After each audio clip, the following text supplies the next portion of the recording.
All right, so this is going to be another movie review. This one's called Karol, a man who became Pope.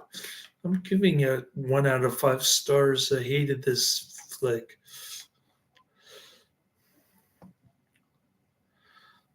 But you could tell by the title and the platform that it was going to be whack.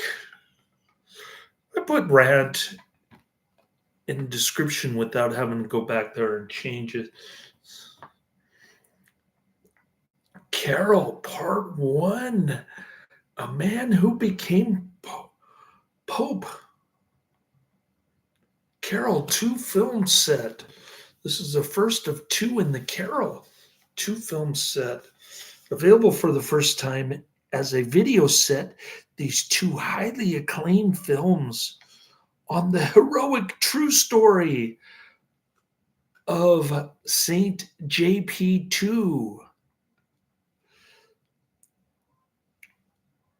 Star Piotr Adamczyk, pardon my Polish, as the beloved Karol Wojtyła, who became the Pope. Or maybe he was just a wolf in sheep's clothing, I think. Filmed on location in Poland and Italy. These 2 movies also feature gorgeous music by the legendary film composer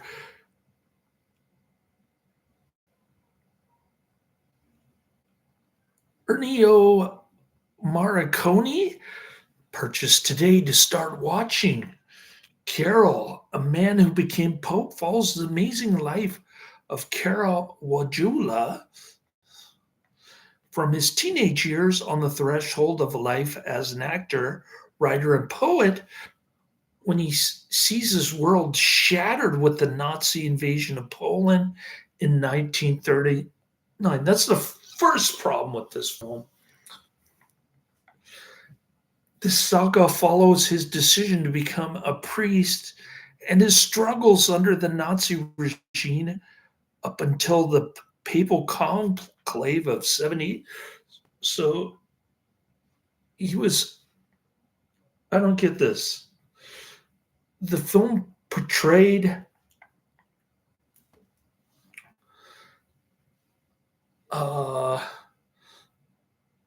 JP2 as an enemy of the Nazis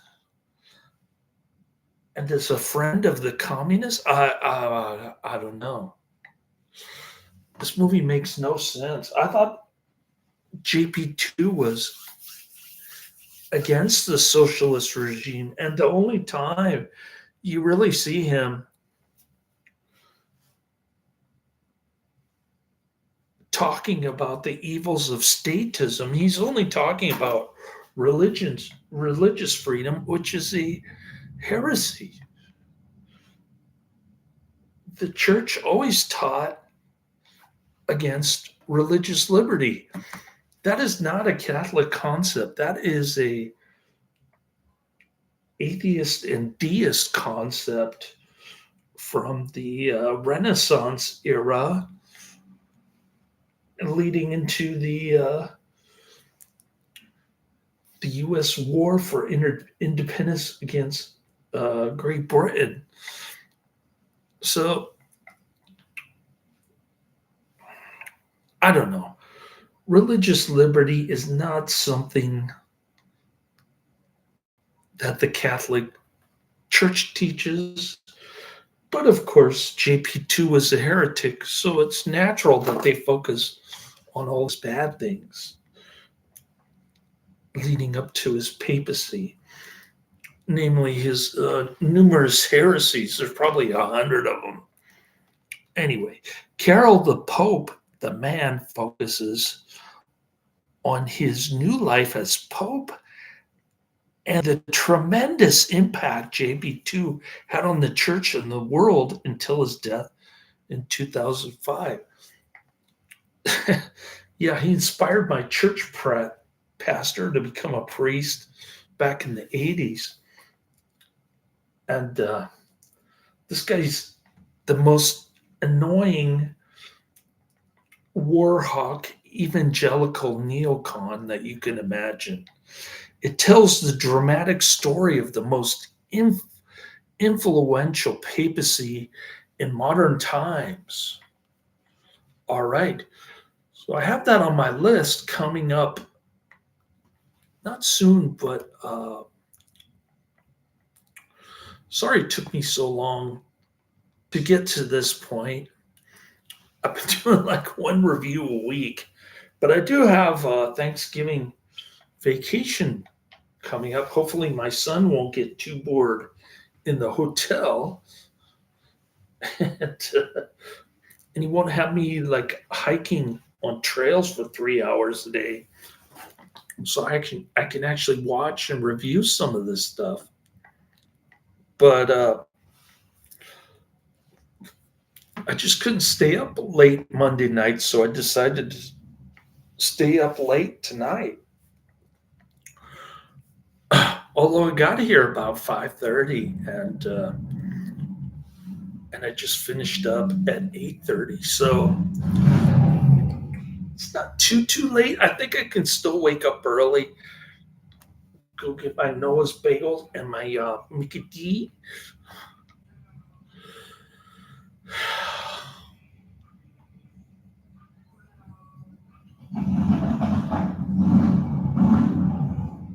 Um. Anyway, Karol, a man who became Pope, Polish Karol Klowik, Clorizosco Papinism, Italian Karol Umo Divento Papa. Is a 2005 TV miniseries written and directed by Gakoma Batata? Batato? Pardon my Italian. It was created as a Polish, Italian, French, German, and Canadian joint cooperation project. Karol is a biography of Karol Wojtyła, later known as Pope JP2, the pseudo pope, the heretical pope, the modernist pope. And there's another heresy in this where JP2 said that Jews are on the path to heaven or some nonsense. Anyways, it's more Bishop Barron nonsense about how Ben Shapiro is on the fast track to heaven because he's Jewish.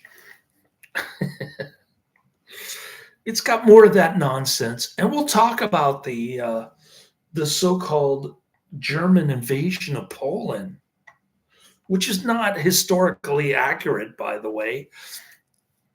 But we'll get into that. Karol is a biography, JP2, beginning in 1939 when Karol was only 19 years old and ending at the 1978 papal election that made him pope. So we have stock footage at the end of the real McCoy, not the doppelganger actor here, who appears in both films. The TV miniseries was initially to air in early April 2005 in the Vatican, but it was delayed due to the Pope's death. That's why I put 2004, because that's what it said on the rolling credits. It was broadcast for the first time by the Italian television station Canal 5 on the first day of the 2005 papal election. Ratzinger, although it was originally broadcast on television, it was also released in theaters, which allowed the film to be shown in Poland. The incredible success of the movie prompted the creation of a sequel, Karol, the Pope, the Man, 2006, which portrayed Karol's life as Pope from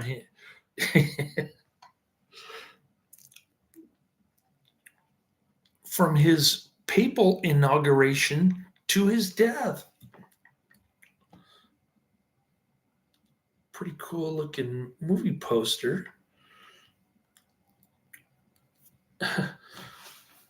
So they focused a lot on JP2 heresies with religious liberty and I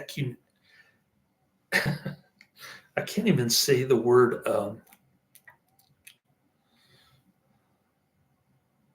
It starts with an E, and it has to do with aping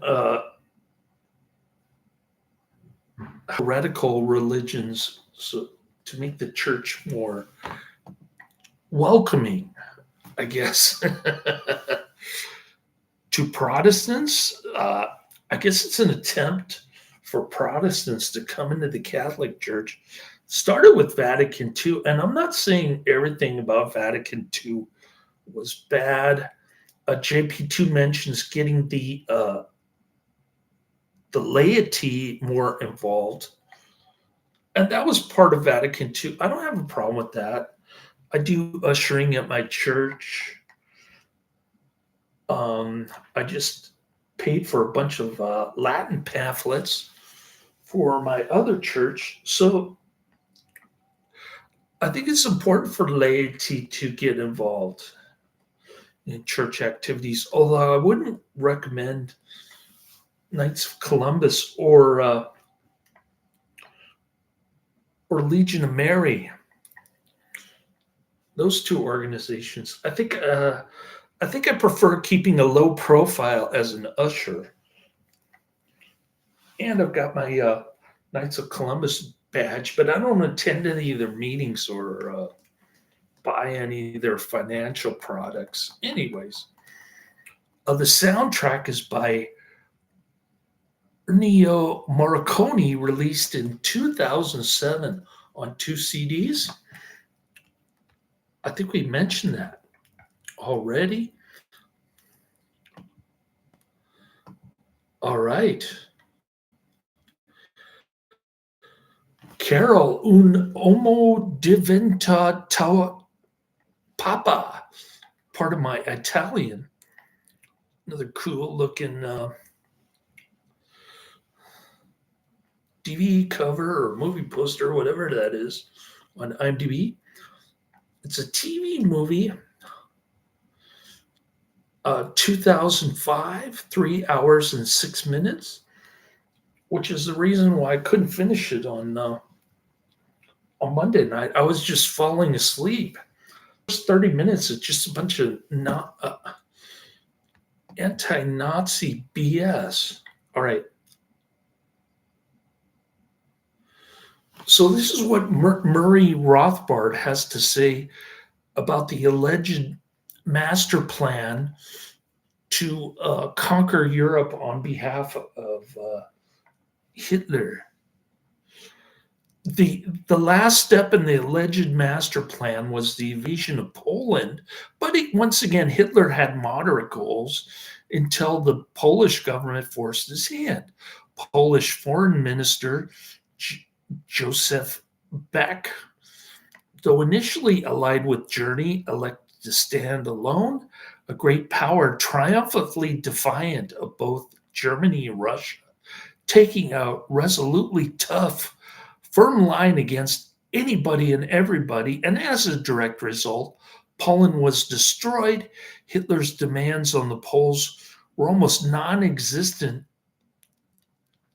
As Taylor points out, the Weimar Republic wouldn't have scorned the terms as a sellout of vital German interests. Hitler at most wanted a corridor through the corridor and the return of heavily German and pro-German Danzig in return for which he would guarantee the rest. Poland resolutely refused to yield 1 inch of Polish soil and refused even to negotiate with the Germans, and this down to the last minute. And yet, even with the Anglo-French guarantee, Beck clearly knew that Britain and France could not actually save Poland from attack. He relied to the end on those great shibboleths of all hardliners everywhere. X is bluffing. Well, X will back down if met by toughness, resolution, and the resolve not to give an inch. As Taylor showed, Hitler had originally not the slightest intention to invade or conquer Poland. Instead, Danzig and other minor rectifications would have gotten out of the way, and then Poland would be comfortable ally perhaps for an eventual invasion of Soviet Russia. But Beck's irrational toughness blocked the path. We're talking about Taylor's book,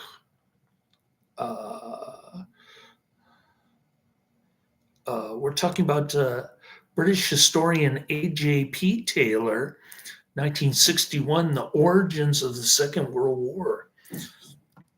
So there's no mention of any of this in the movie. It's just the Nazis going in there, rounding up Jews, and brutalizing the people. And as they say, history is written by the victors.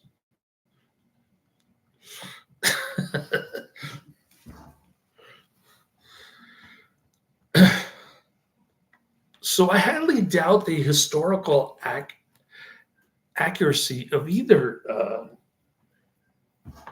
JP2's early life in Poland or the Nazi invasion of Poland. I just don't get this movie at all. Granted, JP2 talks about God is love, and that's the more important thing, the more important point to get across. The idea that the pen is mightier than the sword, so to speak, which is what I told two priests at both of my churches recently, and and the Joker priest that started the season said, "I didn't use a pen. I used a printer." Oh man, that guy is too much. I love Father Konopik. Even if I don't agree with him 100% of the time, I still have fun talking to him. Anyways, this gets a whopping 7 out of 10 on IMDb, 3,000 ratings. Hey, somebody's in the chat room. It's Avenger Sticks. Is that how I say your name? Avenger Sticks. Hey, buddy. Who else is in the chat room? Is that Karate Man? We've got Avenger Sticks in the chat room. Cool. All right, the life of the Pope John JP2 from his youth as a writer, actor, and athlete in war-torn occupied Poland to his election as Pope at the age of 58. Here we go. We said 7 out of 10, 3,000 ratings. So it's not obscure or anything, but anyways. Here's a more flattering review from Dustelrich. Gives it a 9 out of 10. I'm giving it a 2 out of 10. Dustelrich, dated March 18th, 2007. The title of the review on IMDb is Correction to Tim Gooey. Obviously, Tim Gooey, you know little, if anything, about Polish history, especially during World War II. 6 million Poles, half Gentile, half Jewish, died in the Holocaust. Okay, this is because the Slavs were also in the Nazis list. Poland had the largest and longest enduring underground in Europe. They had the only organization, Zagoda, created to save Jews. More Poles saved more Jews than any other country, even though only in Poland was aiding a Jew punishable by death, often for the whole family or the whole village, not a necessary law, if Poland was so anti Semitic as you would have us believe. There are thousands of stories of Poles trying to save Jews. I have heard none of Jews trying to save Poles. As a matter of fact, many Jews were responsible for the deportation and subsequent death of 500,000 of millions of Poles sent to Siberia by their Soviet comrades who were Hitler's allies at the time. And I don't know where you got your rosy view of the communists. Stalin killed millions more than Hitler, and mostly of his own people. In 1 year, he starved 7 million to 14 million people, mostly Ukrainians, while he was exporting food for cash. You have no idea how ruthless they've been. Get your facts straight before you spout off.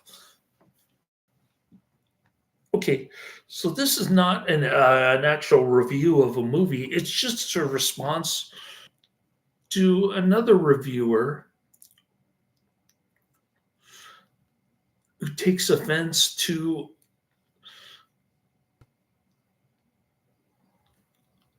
a different reviewer's interpretation of Polish history and World War II.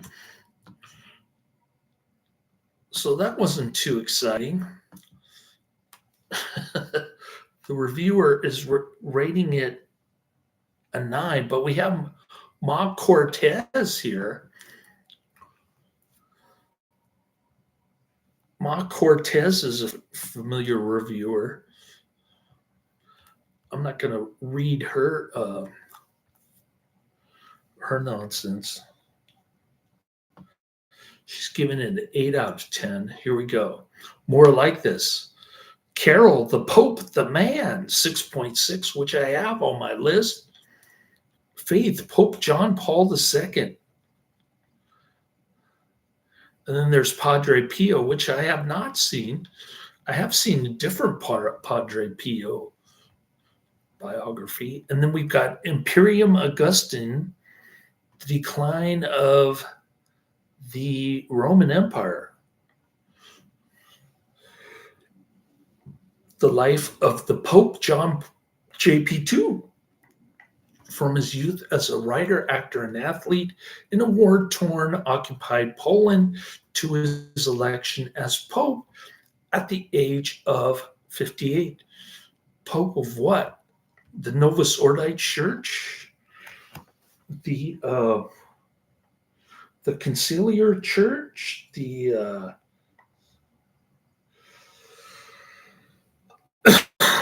Well, he's Pope of the Catholic Church, but I think he was a modernist and one of these, Vatican II type of. He sort of hijacked the church, as it were, with his heresies, which are outlined in this movie, by the way. I don't know why people enjoy this stuff. JP2's life and papacy has been compared to that of the fictional pope in the novel The Shoes of the Fisherman by Morris West. Both men were from a Slavic nation, Ukraine in the book, Poland in real life.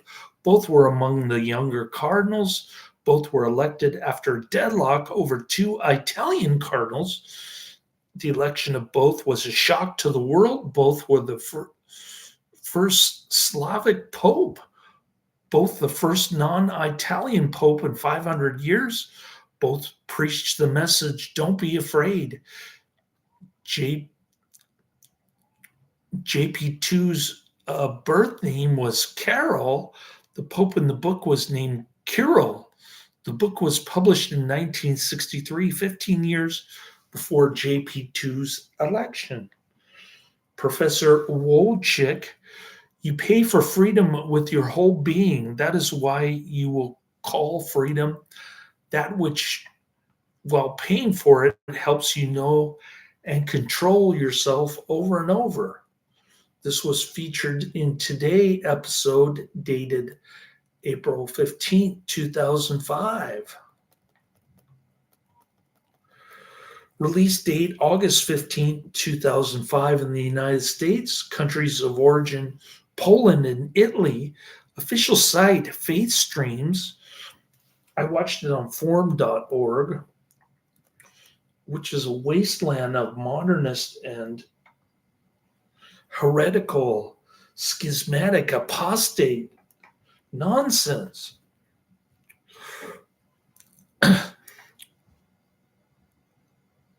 But occasionally I'll find a couple of hidden gems like the Bell Nagasaki story and the story about Father Mendel, played by the great Christopher Lambert. Christopher Lambert as a priest was perfect. I mean, that was just a perfect typecast for him. Languages English, Italian, and Polish. Also known as Karol, a man who became Pope. Filming locations Dubois, Modopocki, Poland. Production company Tadu Film. Estimated budget of 10 million euros. Gross worldwide of only 7,367,476. So we can honestly say that it lost money, despite its relative popularity to other Catholic movies. Runtime 3 hours 6 minutes or 186 minutes, way too long. It's in color. The sex is stereo, and the aspect ratio is 1.85 to 1. So there you have it. Nobody in the chat room? Let's go down my movies list. First on the list is The Ultimate Weapon, 1998. Second on the list is Too Late for Tears, 1949. And then we've got Hard Rock Zombies, 1984. And that's it. We'll get into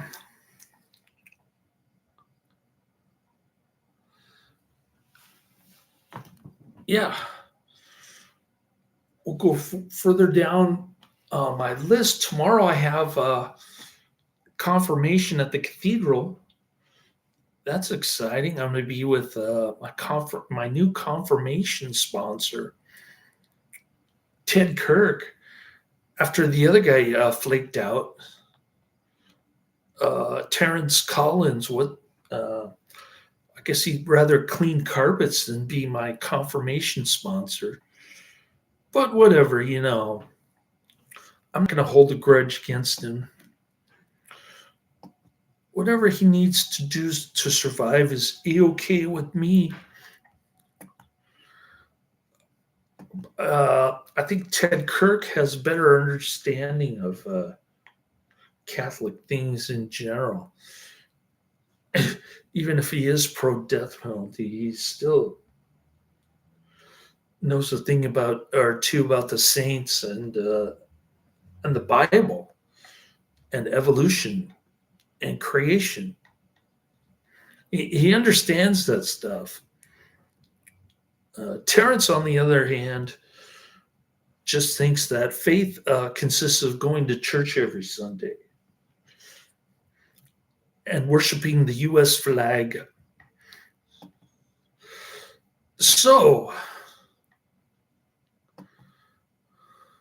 I think my son irritated him when he started talking about Jewish control over the media. Terrence has been trying to avoid both me and my son ever since. All right. So we'll get into the ultimate weapon tomorrow before my confirmation. Try to wake up early for that. And should be fun going down my list here. Hopefully I can get 3 movies in before Thanksgiving with my son. Then I guess Thanksgiving Day I'll watch Karol, the Pope, the Man. The sequel to this one, which is even worse, if that's possible. They better talk about his 1980s encyclical, because that was one bright spot in JP2's career, was his 1980 encyclical. Now that was very well written, and it's definitely spot on in terms of Christ's teachings. So I'm not saying JP2 was all nonsense and terrible Pope or pseudo Pope, as it were, imposter Pope. He was a somewhat one of the more decent imposter popes. I want to thing about Ratzinger, though. In fact, he was probably the best one. Come to think of it, just because of that one encyclical. So they better mention it in the sequel, or I'm going to be really upset later.